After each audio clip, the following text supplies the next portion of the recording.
السلام علیکم ورحمۃ اللہ وبرکاتہ۔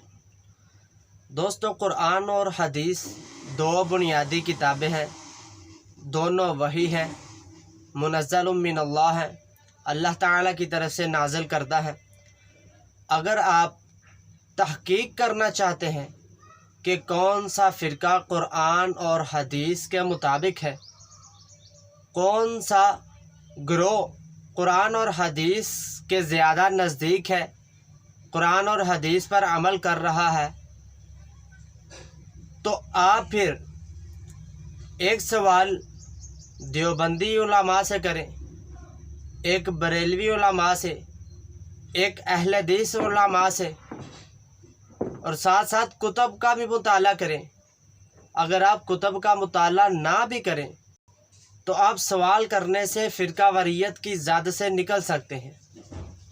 کہتے ہیں کہ سوال آدھا جواب ہوتا ہے۔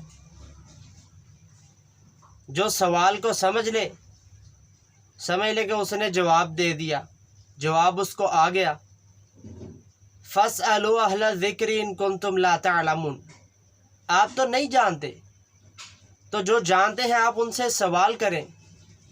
دیوبندی علماء سے بھی سوال کریں، بریلوی علماء سے بھی سوال کریں، اہل حدیث علماء سے بھی سوال کریں، اور شیعہ حضرات سے بھی سوال کریں۔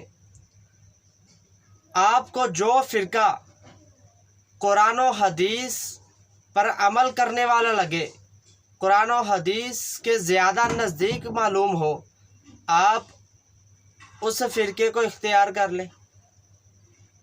سب سے بہترین حال تو یہی ہے کہ قرآن اور حدیث والا فرقہ آپ کو اپنانا چاہیے، قرآن اور حدیث پر عمل کرنا چاہیے۔ یہ کوئی فرقہ تو نہیں، یہ نبی علیہ السلام کی امت کا طریقہ ہے، نبی علیہ السلام کا طریقہ ہے، اللہ تعالیٰ کا بتلایا ہوا طریقہ ہے۔ تو ہم اس فرقہ بندی سے نکل سکتے ہیں۔ تو نکلنے کا حل آپ کو بتا دیا ہے۔ اگر آپ تحقیق کرنا چاہتے ہیں تو تحقیق کریں، اگر آپ صرف قرآن اور حدیث پر چلنا چاہتے ہیں، خود مطالعہ کرنا چاہتے ہیں تو خود مطالعہ کر لیں۔ اگر آپ مطالعہ نہیں کرنا چاہتے، آپ سوال جواب کے ذریعے اپنے آپ کو درست کرنا چاہتے ہیں، آپ یہ دیکھنا چاہتے ہیں کہ کون سا فرقہ درست ہے، تو آپ ایک ہی سوال سنی حضرات سے، دیوبندی حضرات سے اور اہل حدیث حضرات سے سوال کریں، تو جو قرآن اور حدیث کے زیادہ نزدیک ہو آپ اس کو فالو کر لیں۔ السلام علیکم ورحمۃ اللہ وبرکاتہ۔